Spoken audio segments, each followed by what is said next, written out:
recording? Oh. Well, my name is James Williams Jr. Welcome to Kung Fu Havoc 2. And I'm going to ask you guys a very serious question. Okay, maybe it's not that serious. It's serious to me, though. Alright. It's going to sound kind of strange, but since I do watch Destination America and all, and I'm always plugging these channels, and none of these channels have given me a job, but I'm always open for suggestions, and God knows I could really use a job. So, do you ever feel like you're in like a time paradox where it seems like some days time is moving very fast for you but slow for others, or some days it's very slow for you and fast for others? Because sometimes, and just sometimes, and I don't know if it's anybody else, I know that it's me mostly. I don't know if I'm crazy or not. And we're all a little crazy. Some of us just don't want to accept it. Sometimes I don't know if I'm moving faster than some people in time, or if I'm moving slower. And there's some days during the week where it flip flops. You know, most people, once Wednesday gets here, that camel comes walking down the hall hollering, guess what day it is?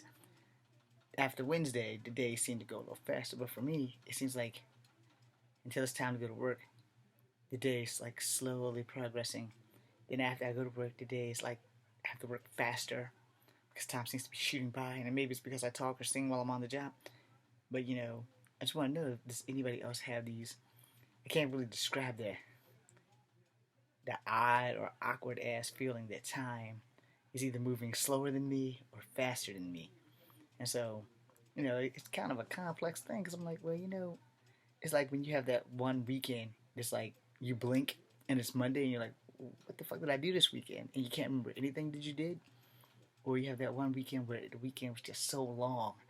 It was a good weekend, but it was just so fucking long, and you're like, wow, this is really a long ass weekend. So, you know, I'm sitting there and I'm thinking to myself, I can't be the only one on earth that this happens to. And then again, you know, I could be. Because, you know, a lot of people aren't going to get up here on YouTube and share their psychological, supernatural experiences. Because you got to face it, most of the things in the world are kind of supernatural. It's just on how we perceive it. And everything really is a matter of perspective, because perspective is basically everything. And time, I guess if Dr. Spock or Jodie LaForge or someone who's in here will probably agree with me, time is the one thing that doesn't run out of time. People run out of times. Places run out of time. Nouns, you know, words, eventually everything runs out of time.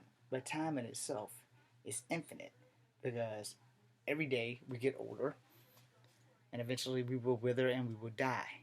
But time does not wither and it does not die. It just moves on to the next. So when Earth crumbles to dust, the time of our planet is gone, but time itself will continue on. And so I'm thinking, and, you know, as a former member of the United States military, not that I'm revealing any secrets, I'm thinking that maybe, just maybe, that there is a time machine somewhere deep in the future. Because I want you guys to ask yourselves, who taught the first doctors how to fix us?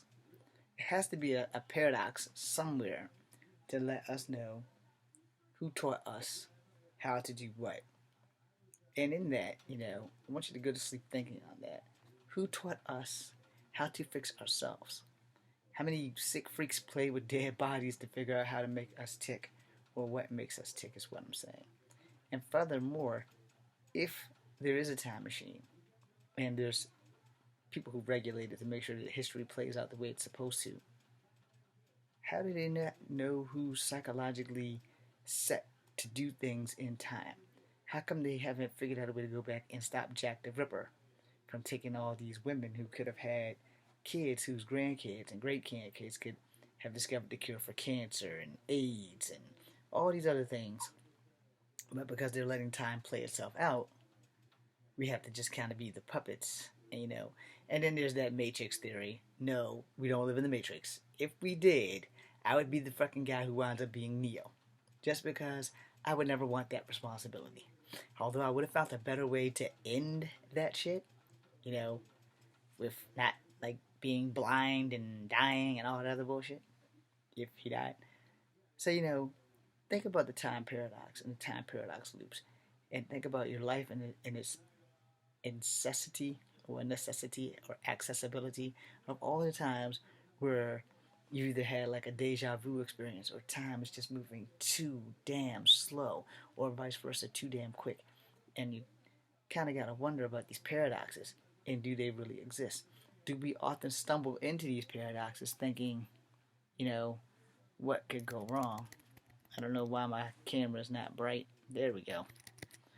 So, in that, I just wanted to know if anybody else feels like time is either moving too fast, too slow, or a combo of the two, and that we're all in the motion of, you know, whatever the hand of fate has for us. And is there a time machine somewhere that someone has gone back in time to teach the first ancient doctors how to fix us? Which is also the question of why haven't they found the cure for AIDS, HIV, or the common cold? Things that we don't really have a cure for, we just have treatment for. So when you think about that, let me know how you feel about that. James Williams Jr. This is Kung Fu Havoc number 2. I'm Audi 5000.